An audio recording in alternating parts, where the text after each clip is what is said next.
잠언 24장 다 찾아주신 줄 알고 한 절씩 교독을 읽겠습니다. 너는 악인의 형통을 부러워하지 말며 그와 함께 있기도 원하지 말지어다.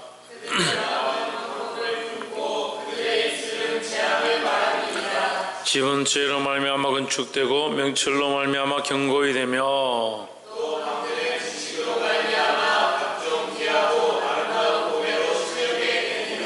지혜 있는 자는 강하고 지식이 있는 자는 힘을 다하나니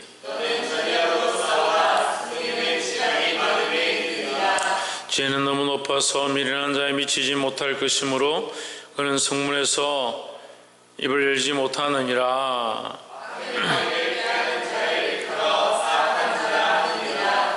미련한 자의 생각은 죄요 교만한 자는 사람의 미움을 받느니라.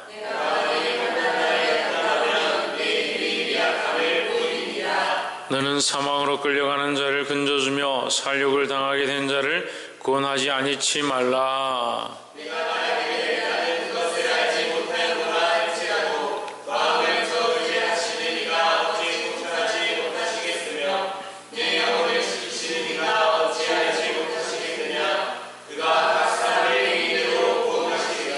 내 아들아 꿀을 먹으라 이것이 좋으니라.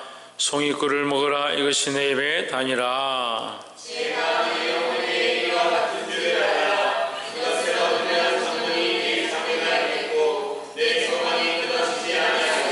악한 자여 이내 집을 엿보지 말며 그 쉬는 저소를 헐지 말지니라.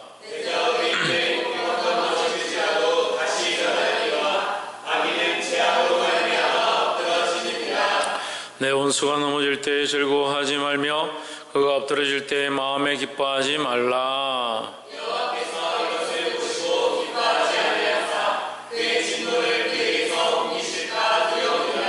너는 행악자의 득이함을 인하여 본을 품지 말며 악인의 형통을 부러워하지 말라.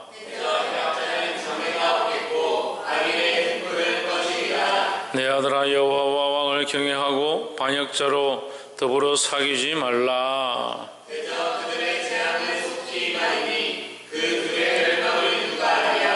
이것도 지혜로운 자의 말씀이라. 재판할 때에 낯을 보아주는 것이 옳지 못하니라.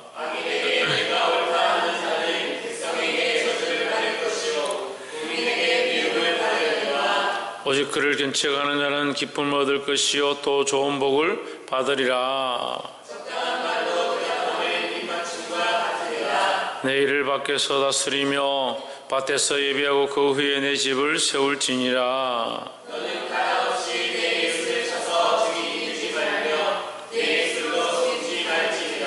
너는 그가 내게 행함같이 나도 그에게 행하여 그 행한 대로 갚겠다 말하지 말지니라.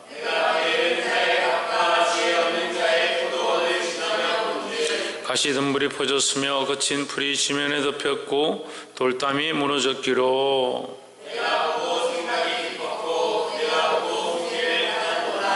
내가 좀 더 자자 좀 더 졸자 손으로 모으고 좀 더 눕자 하니 내 병궁이 강도같이 오며 내 궁핍이 군사같이 이르리라. 아멘. 우리 옆에 상관 인사합시다. 사랑합니다. 축복합니다. 네. 잠언 24장 말씀 함께 나누겠습니다. 제가 몸이 조금 안 좋아서 간단하게 하겠습니다. 24장 말씀. 너는 악인의 행통을 부러워하지 말며 그와 함께 있기도 원하지 말지어다 했습니다. 우리가 형통함의 기준이 하나님으로 말미암아 형통함이라면 그 형통은 참 좋은 것입니다. 하지만 하나님 없는 형통은 형통이 아니다라는 거죠. 그래서 하나님 있고 우리 앞에 형통이 없다 하더라도 우리는 하나님으로 말미암아 만족하고 감사해야 한다는 겁니다. 그래서 하나님이 우리의 모든 가치의 기준이 되어야 한다. 우리의 형통이나 우리의 잘됨이나 우리가 재물이 많음이나 즐거움에 우리의 가치 기준을 두는 것이 아니라 하나님께 철저한 가치 기준을 두어야 한다는 겁니다. 특별히 3절 말씀을 보면 집은 지혜로 말미암아 건축되고 명철로 말미암아 견고히 되며 했습니다. 이 집이라는 것은 지혜로 말미암아 건축된다. 다시 이것을 되짚어서 해석하면 지혜로 말미암아 건축되어지는 것은 바른 집이다라는 거죠. 그래서 지혜로 말미암아 우리는 뭘 짓느냐? 지혜로 말미암아 교회를 짓고 지혜로 말미암아 하나님 나라를 지어가는 것입니다. 우리는 하나님 주신 말씀의 그 지혜로, 하나님 주신 그 명철로 그리스도를 알고 그 그리스도를 믿음으로 그 말씀대로 삶으로 하나님 나라를 견고히 세워간다라는 겁니다. 그래서 우리가 이 땅에 살고 있지만 우리의 소망은 하나님 나라에 있고, 특별히 이 땅에 살고 있지만 이 땅의 가치관으로 사는 것이 아니라 하나님 나라의 가치관으로 사는 것이다. 그래서 이 땅에 부유하고 형통하는 것을 바라보는 것이 아니다. 앞에서 말했던 1절에서 말했던 것처럼 형통함이 악인의 형통이 우리가 부러워할 필요 없는 것처럼 하나님 안에 있다는 것, 하나님 안에 있다는 것이 우리에게 뭐냐? 참된 형통이고 행복이다라는 겁니다. 그것이 지혜로운 삶의 모양이라는 거죠. 3절 다시 보면 그런 지혜로 사는 자가 뭘 한다?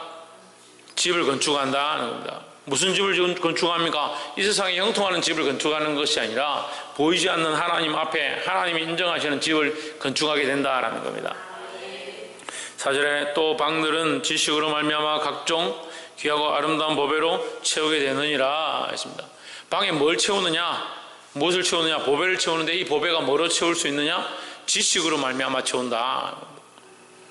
그 하나님께서 주신 지혜, 그 지혜를 따라 사는 것, 그것이 지식의 모양인데, 우리가 예수 그리스도를 믿고 믿는 믿음을 가지고 그리스도를 사랑하는 마음으로, 그리스도를 섬기는 마음으로, 그리스도를 따라가는 삶으로 살아가는 그 삶의 모양이 뭐다? 보배로운 삶이다라는 거죠. 우리의 삶이 우리가 보배롭지 못하죠. 그렇지만 우리가 어떻게 하면 보배로우냐? 보배로운 그리스도를 우리 안에 품으면 우리의 삶이 보배로워진다. 우리가 이 땅에 삽니다. 이 땅에 살면서 어떻게 아름다운 보배를 채울 수 있느냐? 예수 그리스도를 따라 살아가는 삶입니다.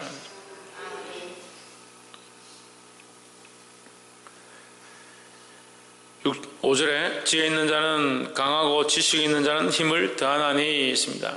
이 3절, 4절, 5절 말씀을 볼 때에 이것은 하나님 나라의 구원의 모양 우리에게 가르쳐주고 있습니다.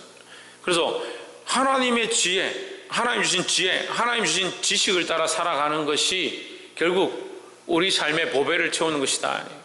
이 보배는 또한 상반되어지게 1절에서 뭐와 연결되느냐? 악인의 형통과 연결되는 겁니다. 그래서 악인의 형통을 이 땅에 살아가면서 우리가 볼 때 우리에게는 왜 보배도 없고 우리도 좀 형통하고 싶고 우리도 좀 잘 되고 싶고 부자가 되고 싶은데 왜 우리는 잘 되지 않느냐 이렇게 볼 수 있는데, 그 악인에게 비교할 필요가 없다. 너희가 지혜를 따라 하나님 말씀을 따라 지식을 따라 하나님 원하시는 대로 사는 것이 결국 참 하나님 나라의 보배를 쌓는 것이다. 이렇게 연결되는 거예요. 그래서 이 잠언의 말씀은요 참 이게 숨겨진 보배로운 말씀이다. 이 잠언의 말씀은 또한 신약에 예수님이 오셔서 말씀하신 말씀과 너무 많이 연결되어 있습니다. 그런데 잠언을 너무 사람들은 그냥 격언처럼 사람들에게 하는 얘기처럼 듣다 보니까 결국 뭘 발견하지 못하냐? 하나님의 지혜를 발견하는 게 아니고 사람의 지혜를 발견하는 거예요. 이 말씀을 통해서 우리가 이 땅의 형통, 악인의 형통을 바라볼 것이 아니라 예수 그리스도로 말미암은 영원한 구원의 그 보배를 바라보시기를 주의 이름으로 축복합니다. 두 번째는 11절에 너는 사망으로 끌려가는 자를 건져주며 살육을 당하게 된 자를 구원하지 아니치 말라. 우리의 일들은 우리는 뭘 해야 되냐? 사망으로 끌려가는 자들을 건져내야 한다. 그것이 우리가 해야 될 일이다. 좀 말씀이 그렇게 하잖아요. 너는 그럼 네가 해야 될 일은, 우리가 해야 될 일은 뭐냐? 사망으로 끌려가는 자를 건져주고 살육 당하게 된 자, 죽임을 당하게 된 자를 뭐한다? 구원하는 일을 우리가 해야 한다. 이것이 하나님께서 우리에게 지혜로 허락하신 구원의 일이고, 이것을 말미암아 우리가 구원을 얻었고 그 보배로운 예수 그리스도를 우리 안에 품게 되었으니까 우리도 또한 어떻게 한다? 우리도 이 구원의 일들을 해야 한다는 겁니다. 우리가 이미 구원의 소망을 가지고 하나님 나라를 바라보고 있다면 3절, 4절, 5절에서 보았듯이 하나님 나라에 우리가 보배를 쌓고 하나님 주신 지혜와 지식으로 집을 지어가고 있는 이 인생이다. 지금 우리의 집은 뭐요? 이 땅의 집이 아니에요. 그러니까 악인의 형통과 비교되는 겁니다. 악인의 형통은 뭐요? 이 땅의 집이니까. 우리의 집이 이 땅의 집이 아니니까 악의 행동과 비교되는 겁니다. 우리의 집은 그들을 부러워할 필요 없는 것이 하나님 나라의 집이다. 우리가 이 하나님 나라의 소망과 하나님 나라의 구원을 이미 받았다면 이제 뭐 하느냐? 우리가 또 집을 주십시오, 더 구원을 주십시오 할 것이 아니라 우리는 뭘 해야 되느냐? 이 일을 해야 되는 거예요. 사망으로 끌려가는 자를 건져내는 일을 하고 살육을 당하게 된 자를 구원하는 일을 우리가 해야 된다는 거예요. 근데 멀쩡하게 우리 옆에 지금 사망으로 끌려가고 사망으로 달려가고 있고 살육으로 당하게 된 자들을 우리가 그저 바라만 보고 있다, 그저 구경만 하고 있는 그런 실정이라는 거예요. 너무 위기의식이 없어요. 우리가 배고파서 당장 내일 먹을 거리가 없어서 위기의식을 가져야 하고, 나라가 위험한 지경이라서 위기의식을 가져야 되는 것이 아니라 지금 내 친척 가운데, 내 가족 가운데, 내 일족 가운데 나와 함께 있는 자들이 당장 사망으로 끌려갈까, 살육을 당하게 될까, 그것을 걱정해야 된다는 거예요. 12절에 내가 말하기를 나는 그것을 알지 못하였노라 할지라도, 나는 그가 지옥으로 가는지 예수 안 믿는지 나는 알지 못하였노라 이렇게 말한다 할지라도 누구 앞에서? 하나님 앞에서 반드시 이거 드러난다는 거예요. 마음을 저울질하시는 이가 누구겠습니까? 마음을 보시는 이, 마음을 감찰하시는 이, 다른 성경에 이게 저울질한다는 것을 감찰이나 감찰 나왔다 하죠. 누가 이렇게 어디에 감찰 나왔다 하면 뭡니까? 사사치 뒤져가지고 뭘 잘못했는지, 뭘 비리를 저질렀는지 숨기려고 해도 다 밝혀내는 게 감찰이에요. 우리의 마음을 하나님 어떻게 하시냐? 저울질하신다. 이 다른 말로 하나님 우리의 마음을 감찰하신다. 하나님 우리의 마음을 다른 말로 뭐야? 보신다. 우리의 마음을 보신다. 우리 마음을 보시는 이, 마음을 감찰하시는 이, 마음을 저울질하시는 이 누구냐? 하나님인 거죠. 그러니까 잠언서는요, 지금까지 너무 많은 사람들이 인간적으로, 인편적으로 해석을 한 거예요. 그렇다 보니까 그냥 사람들이 듣기에 좋은 말, 교훈이 되는 말로 치부되어 버렸어요. 잠언서는 철저하게 복음서예요. 복음서. 복음의 말이에요. 복음의 말. 따라합시다. 잠언서는 복음의 말씀이다. 잠언은요, 다시 말해 복음이 복음. 우리에게 하나님 주시는 복음의 말씀이라는 거예요. 저울질하는 이가 어찌 통찰하지 못하겠으며, 뭘 통찰하지 못한다고요? 왜? 우리 마음 통찰하지 못하겠느냐? 다 안다는 거죠. 내 영혼을 지키시는 이가 어찌 알지 못하시겠느냐? 네가 구원할 수 있었고, 네가 전도할 수 있었고, 그 생명을 사망에서 끌어올릴 수 있었는데 네가 왜 하지 않았느냐? 네가 왜 주저했느냐? 네가 왜 모른 척 했느냐? 네가 왜 할 수 없다라고 생각했느냐? 하나님 네 마음을 다 아신다는 거죠. 그래서 그가 어떻게 하냐? 그가 각 사람의 행위대로 보응하시리라 했습니다. 이 보응은 다른 말로 하면 심판입니다. 심판. 갚으신다. 그럼 우리가 이 사망에 앉은 자를 구원으로 이끌어 드리고 구원의 사명을 해야 될 사람들이 이 구원의 사명을 하지 못하면 심판대 앞에서 책망받게 된다는 것을 기억해야 합니다. 그것이 우리에게 책임이 있다. 옆에서 한번 보죠. 생명에 대한 책임이 우리에게 있습니다. 우리에게 무슨 책임이 있느냐? 우리가 열심히 안 살았다고 책임이 있느냐? 그 책임이 아니라 우리에게 생명에 대한 책임이 있다. 이미 하나님의 은혜로 구원을 받았으니까 우리는 뭘 해야 되냐? 생명에 대한 책임을 다 해야 된다는 거예요. 생명에 대한 책임이 뭐요? 생명에 대한 책임이 뭡니까? 다른 사람에 대한, 다른 영혼을 구원하는 일에 대한 이 생명의 일을 감당해야 된다는 겁니다. 13절에 내 아들아 꿀을 먹으라 이것이 좋으니라. 꿀, 성경의 잠언 24장 13절에 꿀이 좋다 했으니까 집에 가서 꿀 사가지고 많이 드십시오. 그런 의미가 아니죠. 그러니까 말씀을 글자 그대로, 상황 그대로, 문체 그대로 볼 수 없습니다. 이 말씀의 깊이를 봐야 되는 거예요. 이 잠언서와 시편과 이 전도서는 같은 동시대에 기록되어진 말씀들인데, 꿀을 먹는다. 꿀은 뭘 얘기하겠습니까? 하나님 말씀이죠. 하나님 말씀을 먹으라는 거예요. 하나님 말씀을 먹으라. 그 하나님 말씀이 너에게 꿀과 같다 하는 거예요. 송이꿀을 먹으라. 송이꿀을 먹으라는 것이 아니라 하나님 말씀이 너희에게 송이꿀과 같다. 그 말씀이 내 입에 달다. 그리고 우리가 하나님 말씀을 똑바로 말하는 것, 하나님 말씀을 전하는 것, 이 말씀으로 생명을 살리는 것이 우리 입에 달게 되는, 이것이 하나님이 우리에게 보응하신 방법들이다. 우리가 사망으로 가는 자, 죽음으로 살육을 당하게 된 자들 가운데 하나님의 생명과 복음을 전해서 그들을 일으키고 살리는 것을 행할 때에 우리 입술에 이 하나님 말씀이 너무 기뻤던 것, 내가 이 말씀을 전하게 된 것이 너무 기뻤던 것을 우리가 알게 된다는 거죠. 우리가 일본에 선교를 하러, 이게 짧은 기간이지만 오랜 동안 갔었습니다. 짧은 기간 동안 이게 단기로 우리가 한 십몇 년 동안 계속 가서 전도를 하고 선교를 하고 복음을 전했습니다. 전하다 보면 우리가 말도 짧고 사람들 대하는 것도 어색하고, 일본 사람들이 한국 사람들이 이렇게 보면 좀 인상만 보고도 이렇게 피해가는, 잘 가까이 가지, 잘 모르는 사람을 가까이 하지 않으려고 하는 약간 배타적인 그런 성향들이 있어서 전도하기 힘들었습니다. 하지만 때로는 우리가 이 복음을 전하고 그들이 그것을 들고 교회 가겠다 하든지 예수님 믿겠다 하든지 그런 반응들을 보일 때, 아니면 그냥 간단하게 그것을 받기만 할 때도 우리 마음에 너무 기쁨, 이 기쁨의 소식들이 있는 거예요. 기쁨의 마음들이 있는 거죠. 그래서 어떻게 합니까? 우리가 돌아와서 간증할 때 이 얘기들을 입이 달도록 우리 입술을 다 해가지고 하나님께서 이렇게 행하셨다고 우리가 기쁘도 하고 이렇게 얘기하는 거예요.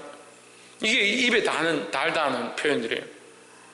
이걸 먹음으로 우리가 입이 달다, 우리가 이 꿀송이를 먹음으로 입이 달다, 이것은 다시 말하면요, 하나님의 말씀을 우리가 전함으로, 이 하나님의 말씀을 우리가 나눠줌으로 우리 입이 달다는 거죠.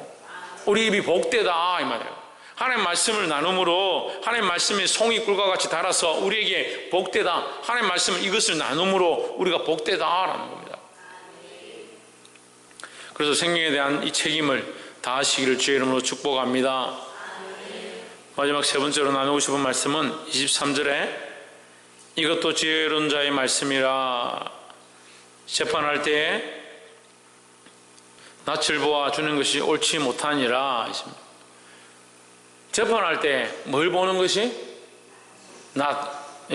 얼굴이죠, 얼굴. 여러분 쉽게 말하면 재판할 때 얼굴 보고 봐주면 옳지 못하다. 얼굴 보고 앞면 보고 앞면이 있다고 봐주면 옳지 못하다. 재판할 때 그래 아는 사람한테 잘해주고 모르는 사람한테 박하게 하고 그렇게 하면 이건 재판이 아니죠. 결국 뭐냐? 공의를 굳게 하지 말라는 거예요. 그래서 교회는 항상 공평의 저울 앞에, 그리스도인들은 공평의 저울 앞에 항상 서 있어야 된다는 겁니다. 24절에 무릇 악인들로 옳다 하는 자는 백성에게서 저주를 받을 것이요 국민에게 미움을 받으려니와, 악인을 옳다 하지 말고 선한 것을 선하다 하고 아닌 것을 아니다 하고 옳은 것을 옳다라고 해야 되는 거예요. 그래서 그리스도인들은 아멘이면 아멘이다, 아니면 아니다 해야 되는 겁니다.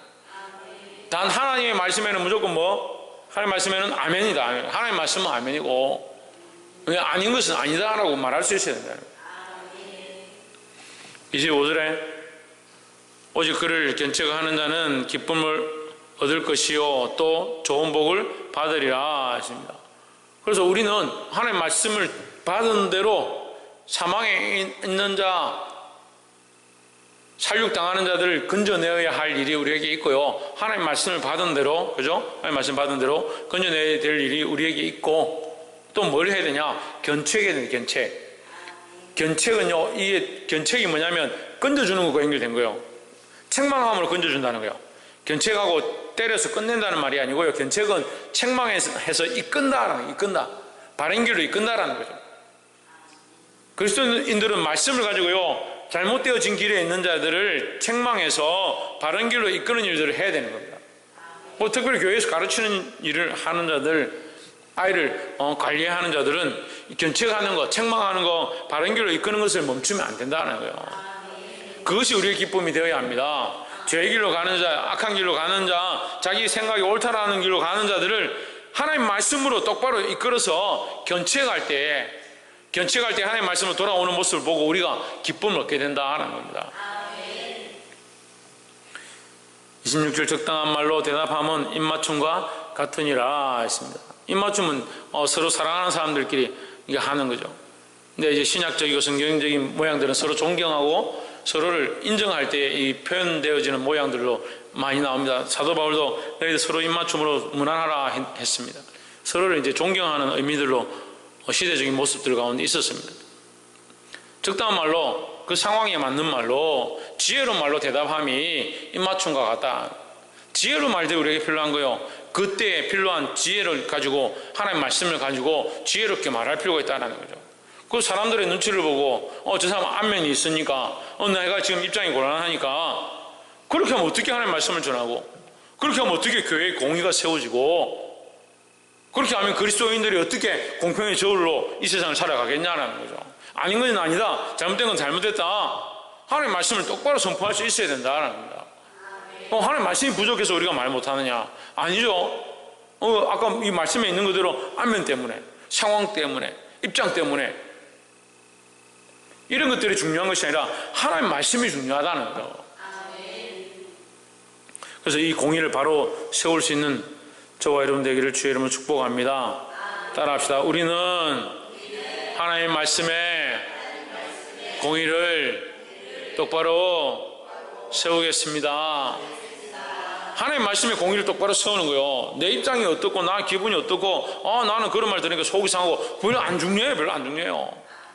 근데 참 답답하더라고요. 항상 자기가 기분이 안 좋다, 자기 상황이 이렇다, 내가 그런 말 들으니까 막 다른 건 하나도 안 들리더라. 계속 그런 얘기만 하는 거예요. 그게 답답해요. 때로는. 그게 뭐 중요합니까? 지금 하나님 말씀 우리에게 가라고 하느냐, 서라고 하느냐, 달리라고 하느냐, 하나님 말씀이 지금 뭐라고 하느냐, 그게 중요하지. 이 하나님 말씀으로 공의로 바로 얘기함으로 바른 공평의 저울이 교회 가운데 세워지고 하나님 나라의 구원이 확정되어지고 특별히 생명에 대한 책임을 다할 수 있는 교회로 각자 세워지기를 주의 이름으로 축복합니다. 기도하겠습니다.